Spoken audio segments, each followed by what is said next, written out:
تحدث اللاعب السابق لاتحاد العاصمة والمنتخب الوطني حسن أشيو عن رئيس اتحاد الكاميرون صامويل إيتو، حيث قال بأنه شخصية معروفة ومؤثرة في عالم كرة القدم، وهو أحد السفراء والممثلين للفيفا، ودائما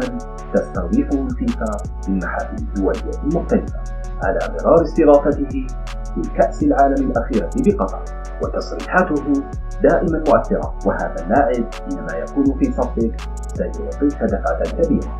بغض النظر عن كونه رئيس اتحاد كرة القدم في الكاميرون الذي سنستفيد من تصويته معنا في استضافة كأس إفريقيا في دورة 2025.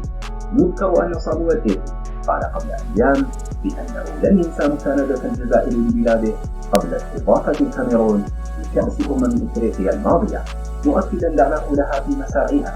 إضافة البطولة القارية لعام 2025.